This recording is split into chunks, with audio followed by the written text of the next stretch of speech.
जय माता काली। दोस्तों कैसे हो आप सब। दोस्तों आप सभी का हार्दिक स्वागत है हमारे चैनल में। तो दोस्तों आज की इस वीडियो में मैं आप सभी भक्तों को बताने वाली हूँ, सोने से पहले अपने तकियों के नीचे ये दो चीज रख देना और देख लेना। काली माता की सारी शक्ति आप लोगों को इस रातों रात प्राप्त हो जाएगी जब आप लोग सोने से पहले अपने तकिए के नीचे यह चीज रखोगे जो मैं आपको इस वीडियो में बताने जा रही हूँ। तो चलिए दोस्तों मैं आपको पूरी जानकारी के साथ बताऊंगी कि क्या चीज है जो आपको अपने तकिया के नीचे रखकर सोना है। यानी कि आपको रात के समय जब आप सोएंगे तो जिस तकिए पे आप सोते हैं उसके नीचे रखकर आपको तकिए के ऊपर सोना है और रात में ही देख लेना। माता काली आपको दर्शन देगी और दर्शन देने के साथ साथ आप लोगों को माता काली की सारी शक्तियां खुद प्राप्त हो जाएगी। जब आप लोग इस कार्य को करेंगे, अपने तकिया के नीचे ये दो चीज रखकर सोएंगे, तो माता काली की जो शक्ति है वह खुद इस चीज से खींची चली आएगी आप लोगों के पास।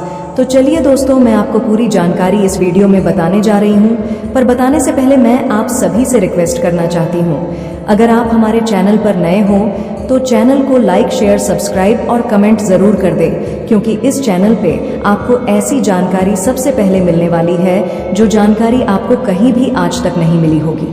तो चलिए दोस्तों मैं आप सभी को बता देती हूँ, सोने से पहले आपको इस कार्य को करना होगा। और कार्य यह करना है कि आपको अपने तकिए के नीचे, यानी कि जो जिस तकिए पर आप शुरू से सोते हो, जो तकिया आपका खुद का हो, उसके नीचे आप लोगों को ये दो चीज रखनी होगी। तो जैसे ही आप ये दो चीज रखेंगे तो आपको रात के कम से कम 3 से 4 बजे के बीच में आप लोगों को माता काली दिखने लगेगी। जैसे ही आपको माता काली दिख जाएगी, चाहे वह रियल में दिखे, चाहे वह आपको सपना के मध्य में दिखे, जैसे भी दिखे दिखेगी जरूर। और जैसे ही समझ लो माता काली दिखे तो आपको शक्ति प्राप्त हो जाएगी। अगर आपको माता काली नहीं दिखेगी तो समझ लो कि अभी माता काली की शक्ति आपको प्राप्त नहीं हुई है।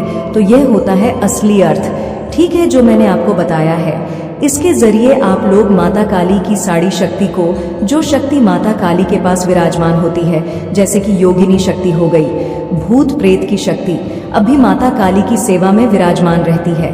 3 लोगों की शक्तियां भी माता काली की सेवा में विराजमान रहती हैं। दुर्गा माता है, वैष्णो माता है, शेरावाली है, सरस्वती माता है, साड़ी माता माता काली के साथ ही विराजमान रहती है। तो आप लोगों को जितनी साड़ी माता काली के साथ शक्तियां रहती है, वह साड़ी की साड़ी शक्ति आपको प्राप्त हो जाएगी जब आप लोग अपने सोने से पहले अपने तकिया के नीचे ये दो चीज रखकर सोएंगे। ठीक है, तो आपको मैं बता देती हूँ क्या चीज है। वो आपको 11 लौंग लेनी है, ठीक है, सबूत वाली लौंग लेनी है। टूटी हुई लौंग मत लेना, किसी भी चीज में कभी भी टूटी हुई लौंग नहीं चढ़ाई जाती है। हमेशा हर चीज में सबूत लौंग चढ़ाई जाती है जिनके ऊपर फूल बना होता है, ठीक है। वो वाली लौंग ले लेनी है आपको, 11 लौंग ले लेनी है। और उसके साथ साथ आपको ले लेना है 1 नींबू, तो 1 नींबू ले लेना है और 11 लौंग ले लेनी है। अब उसमें से 11 लौंग में से आपको 7 लौंग नींबू के अंदर डालनी है। और आपको अब बची हुई लौंग, मतलब 7 हमने उसमें से ले ली, तो हमारे पर बची 4 लौंग। अब 4 लोगों को आपको अपने तकिए के नीचे रख देना है, एक साथ, मतलब जोड़े में रखना है। और जो 7 लौंग हैं वो तो आपने नींबू में डाल दी, और नींबू को भी आपको अपने तकिए के नीचे रख देना है। और रखने से पहले आपको इन दोनों चीजों को लेकर हाथ में आपको माता काली के मंत्र का जप करना है। जैसे कि माता का काली का मंत्र है ओम जयंती मंगल काली भद्रकाली दुर्गा क्षमा धात्री स्वाहा सदा नमोस्तुते, यह वाला मंत्र है, ठीक है। यदि इस मंत्र को आप जल्दी से ना याद कर पाओ तो यह वाला बोल देना ओम क्रीम काली के नमः। यह 2 मंत्र है। इन दोनों मंत्र में से एक मंत्र बोलकर आप लौंग को अपने तकिए के नीचे रख देना है। आपको ये कार्य जो मैंने अच्छे तरीके से आपको बताया है, अब आगे क्या करना है, आपको अब बह रख के आपको सीधा सो जाना है, वहां से उठना नहीं है, बिल्कुल भी नहीं उठना। अगर आपको टॉयलेट जाना हो तो आप उठे वरना ना उठे, मतलब कि जैसे कोई कम वाम करना हो या फिर वैसी चीज से ना उठे। जब एक बार आपने वो चीज रख दी तो आपको अपने तकिया के पास से कहीं आना जाना बिल्कुल भी नहीं है, क्योंकि वह जो घेरा है वह माता काली का वास हो गया है। और माता काली 3 से 4 बजे के बीच में आपको दिखेगी, समझ लो आपको 3 से 4 बजे के बीच में माता काली दिखे जाएगी, तो आपको माता काली की सारी शक्ति प्राप्त हो चुकी है। यह मतलब होता है इसका। और अगर आपको माता काली 3 से 4 बजे के बीच में नहीं भी दिखाई दे तो समझ लेना कि माता काली की शक्ति आपको अभी नहीं प्राप्त हुई है। तो यह कार्य आपको शनिवार को या तो मंगलवार के दिन करना है। तो चलिए दोस्तों, मैंने आपको बता दिया है मेरे बच्चे कैसे हो तुम। आज तुम्हारे जीवन का एक नया अध्याय शुरू हो रहा है। मेरे बच्चे, तुमने बहुत चोट खाई है। जिंदगी में हर रिश्ते ने तुम्हें आजमाया है, तुम्हारे धैर्य की, तुम्हारे प्रेम की परीक्षा ली है। यहाँ तक कि बुरे समय में तुम्हारे अपनों ने भी तुम्हारा साथ छोड़ दिया। वैसे तो पिछले 6-7 वर्षों से तुम संघर्ष कर रहे हो, परेशान हो, परंतु अंतिम 1 वर्ष तुम्हारे जीवन के सबसे कठिन समय रहे हैं। बहुत कुछ छूटा तुमसे, कुछ रिश्तों को तुमने हमेशा के लिए खो दिया। तुम्हारा करियर बनते बनते रह गया। लोगों ने भी अपनी कड़वी बातों से तुम पर खूब प्रहार किया। तुम्हारा मन वैसे भी बहुत अशांत है, क्योंकि जो तुम इतने समय से करने का प्रयास कर रहे हो उसमें तुम्हें अब तक सफलता नहीं मिली। उस पर लोगों के व्यंग भरे ताने और पारिवारिक तनाव के कारण तुम भीतर से बहुत टूट गए हो। दिखाने को तो तुम स्वस्थ हो, खुश हो, किंतु तुम्हारे भीतर प्रश्नों के सैलाब है, दुख है, तकलीफें हैं जिसे तुम अकेले ही ढो रहे हो। तुम अपनी बातें, अपनी भावनाएं किसी से नहीं कहते, क्योंकि जीवन की गुत्थियां को सुलझाने में तुम इतना तो समझ गए हो कि कोई भी तुम्हारा अपना नहीं है। हर कोई हाथों में नमक लिए घूम रहा है। लोगों पर विश्वास करके तुमने बहुत बार धोखे खाए हैं, इसलिए अब तुम अपने घाव सबसे छुपा कर रखते हो। मेरे बच्चे, मैं जानती हूँ तुमने जो कुछ भी सहा वह बहुत पीड़ादायक है। दूसरों की अपेक्षा तुम्हारे जीवन में अधिक दुख है, तनाव है, किंतु यह इस बात का प्रतीक है कि तुम्हारा जीवन दूसरों से अलग है। जिस कार्य के लिए मैंने तुम्हें चुना है उसे करना तो दूर सोचने की भी क्षमता दूसरे लोगों में नहीं। जब भी जीवन में कोई बड़ा संकट आए तो यह मत सोचना कि तुम्हारी माता ने तुम्हें दंड दिया है, बल्कि यह विश्वास रखना कि तुम्हारी माता की नज़र हर पल तुम पर ही है। मेरे बच्चे, तुम्हें पीड़ा में देखकर मुझे भी पीड़ा होती है। मैं चाह तो क्षण भर में तुम्हारे दुख मिटा सकती हूँ, तुम्हारी स्थिति बदल सकती हूँ, परंतु तुम्हारा जीवन उद्देश्य बहुत बड़ा और विशेष है। मेरे बच्चे, जिस पद को तुम ग्रहण करने वाले हो उसे संभालने के लिए, उसकी गरिमा बनाए रखने के लिए तुम्हें बहुत कुछ सीखने, समझ और बहुत सारे अनुभवों की जरूरत है। बहुत बार गिरना, संभलना पड़ेगा, किंतु तुम चिंता मत करो, मैं हूं ना तुम्हें संभालने के लिए। मेरे बच्चे, आज मैं बहुत खुश हूं क्योंकि तुमने अपने जीवन के सबसे कठिन कम पड़ाव को पार कर लिया है। आज का दिन तुम्हारे लिए बहुत विशेष है, बस कुछ कदम और चलना है। डरना मत, मैंने तुम्हारा हाथ कस के पकड़ा है। बहुत जल्द तुम अपनी मंजिल तक पहुंचने वाले हो, तैयार रहो। एक बड़े उत्सव के लिए मैं जानती हूँ इस संदेश को सुनकर तुम्हारे मन में हजारों प्रश्न उठेंगे, शंका भी होगी, किंतु अपने मन में शंका का वास मत होने देना, क्योंकि शंका संभव चीज को भी असंभव में परिवर्तित कर देती है, सुख को भी दुख में बदल देती है। इसलिए खुश रहो, सकारात्मक रहो, खुद को कोसना और रोना बंद करो, अपना दृष्टिकोण बदलो। तुम बहुत भाग्यशाली हो क्योंकि तुम मेरे हृदय के अत्यंत निकट हो, क्योंकि जो दुख, दर्द, अनेक प्रकार की उलझने तुम्हारे रास्ते में रुकावट बनकर खड़ी है उसमें मेरी मर्जी समझो। मेरे बच्चे, जब भी लगे कि तुम अकेले हो, जब भी लगे कि तुम हार रहे हो या तुम्हें असफलता का भय सताए, तो मेरी एक बात हमेशा याद रखना, मैं अनंत काल तक तुम्हारे साथ हूँ। श्रद्धा और धैर्य ही जीवन की एक महत्वपूर्ण निधि है, इसे तुम कभी खोने ना देना। भरोसा रखना अपनी माता पर कि मैं जो करूंगी तुम्हारे लिए कल्याणकारी होगा।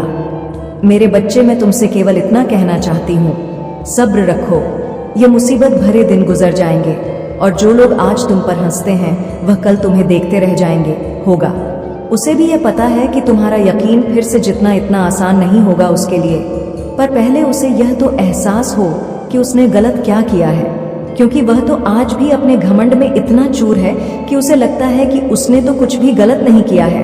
तुम्हें कोई बात बुरी लगी और तुम उससे से दूर हो गए, तुमने उसे समझाने का एक मौका भी नहीं दिया, और जब तक वह तुम्हें गलत समझता रहेगा वह इस रिश्ते को कभी ठीक नहीं कर पाएगा।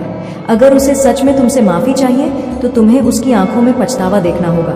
उसने हमेशा सोचा कि तुम उसके पैरों में पड़े रहो, लेकिन अब मैं से तुम्हारे पैरों में पड़कर माफ़ी मांगते हुए देखना चाहती हूँ, और उसके लिए उसे अपने अहम को, अपने घमंड को पीछे छोड़ना ही होगा।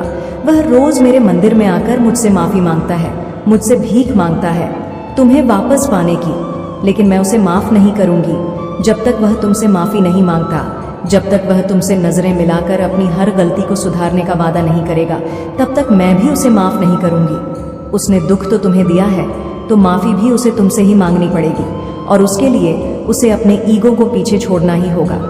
अगर वह सच में तुम्हें अपने जीवन में वापस लाना चाहता है, तो उसे अपनी सच्चाई साबित करनी होगी, और इस बार कदम उसे उठाना पड़ेगा। तुम्हारी तरफ इस बार उसे खुद को सही साबित करना होगा, तभी उसे वह माफी मिलेंगे। ओम नमः शिवाय इस महीने में, और अपनी बातों से तुम लोगों को अपनी तरफ आंख करोगे। कहीं ट्रेवल करने जा सकते हो, और वह सफर तुम्हें तुम्हारे करियर में मदद करेगा। तुम्हारे परिवार में और प्रेम संबंधों में वह सम्मान मिलेगा और उनका साथ मिलेगा, जिसकी वजह से तुम्हारे मन में एक सुकून रहेगा और खुशी रहेगी, क्योंकि तुम्हारे आसपास के लोग तुमसे बहुत खुश और प्रभावित होने वाले हैं। इस महीने में तुम्हें ईश्वर का साथ मिलता दिखेगा, उनका बहुत बड़ा सहयोग मिलेगा। तुम्हें तुम्हारी हर प्रार्थना स्वीकार होगी और तुमसे छीनी गई हर खुशी तुम्हें वापस मिलेंगी। तुम्हारे अच्छे कर्मों का फल लेकर आ रहा है यह महीना तुम्हारे लिए। तुम जिस प्यार के लिए तरस रहे थे, प्रार्थना करते थे, वह प्यार तुम्हें जरूर मिलेगा। तुम्हारी मेहनत का फल तुम्हें मिलेगा। इसलिए इस महीने तुम्हारा कॉन्फिडेंस बहुत बढ़ेगा और तुम्हें फिर से यकीन होने लगेगा खुद पर, मुझ पर, मेरी शक्तियां पर। परमात्मा पर तुम्हारी उम्मीद टूट रही थी। तुम्हारी आंखों के सामने तुम्हारा पूरा संसार बिखर रहा था। तुम्हारे वोट हुए सपने ही सच होते दिखेंगे। तुम्हें तुम्हारे करियर में बहुत उन्नति होगी और तुम्हारे रिश्तों में वह खोया प्रेम वापस आएगा। यह महीना तुम्हारे मैनिफेस्टेशन सच करने का है। तुम्हारे शत्रु तुमसे कोसों दूर भागे। कोई तुमसे ना झूठ बोल पाएगा, ना तुम्हारे साथ धोखा कर पाएगा। ब्रह्मांड तुम्हें इतना सपोर्ट करे एल। इस महीने में मेरी शक्तियां तुम्हारी रक्षा करेगी। तुम्हारी स्पिरिचुअल ऑफ किनिंग की वजह से तुम्हें पहले से ही लोगों के षड्यंत्र का आभास हो जाएगा। फरवरी के महीने में तुम्हारी आत्मा को सुकून मिलेगा। मेरे बच्चे, एक भी सेकंड के लिए अपने दिमाग को खाली मत बैठने देना। खुद के रिश्तों पर, खुद के ऊपर और अपने करियर पर फोकस करना, क्योंकि तुम्हारे छोटे प्रयास से भी इस महीने में बड़े बड़े रिजल्ट्स मिलेंगे। इसलिए बस बैठकर सोचते मत रहना। जो भी आइडियाज मिले उन पर काम जरूर करना। सफलता मिले या ना मिले, यह सब कुछ मुझ पर छोड़ देना। रिसाल के बारे में मत सोचना। इस महीने तुम्हें पैसे से पैसा बना सीखना है, नए लोगों से मिलना है, उनके साथ अपने जीवन के उद्देश्य पर काम करना है, क्योंकि इस पूरे महीने तुम्हारा कॉन्फिडेंस बहुत बढ़ेगा। कुछ बिक जाने की ताकत और हिम्मत रहेगी, उत्साह रहेगा तुम्हारे अंदर। इसलिए इस ऊर्जा का पूरा फायदा उठाना। बस अपने स्वास्थ्य का थोड़ा ध्यान रखना, अपनी दिनचर्या, खाने पने का ध्यान रखन। तुम्हें पेट संबंधी समस्याओं का सामना करना पड़े, पर अंत में सब ठीक होगा। बस तुम्हें थोड़ा ध्यान रखने की जरूरत है। लोग तुम्हें गलत समझे। कार्यक्षेत्र में मसूरंडी, थोड़ी अनबन हो सकती है, लेकिन वक्त के साथ सारे मनमुटाव ठीक हो जाएंगे। इसलिए जल्दबाजी में और क्रोध में कोई निर्णय मत लेना। जब भी मन शांत हो, क्रोध आए, पानी पीना और थोड़ी देर के लिए उन लोगों से दूर चले जाना, बाहर खुली हवा में जाना, टहलना, उससे तुम्हारा मन शांत हो जाएगा। फिर जाकर किसी से बात करना, जितना हो सके कुत्तों को भोजन देना और उनकी सेवा करना। तुम्हारे काम में भी तुम्हें सफलता नहीं मिल रही है। कुछ लोग तुम्हारा साथ छोड़कर जा चुके हैं और वह टूटे हुए रिश्ते, उनकी यादें तुम्हें आज भी तकलीफ देती है। अब तुम सब कुछ मेरे भरोसे से छोड़कर बैठे हो कि जो होना होगा हो जाएगा। मैं थक गया हूँ। अब जिसको जो करना है करें, मुझे किसी से कोई मतलब नहीं है। लेकिन तुम्हारे जीवन में कितना भी बड़ा तूफान क्यों ना आ जाए, इस दिन का पूरा फायदा उठाना मेरे बच्चे, और अपने भविष्य को तुम्हें खुद लिखना है। तुम्हारे अतीत में क्या हुआ है वह तुम्हारे हाथ में नहीं है। अब तुम अतीत नहीं बदल सकते हो, लेकिन तुम्हें अपना भविष्य खुद लिखना होगा।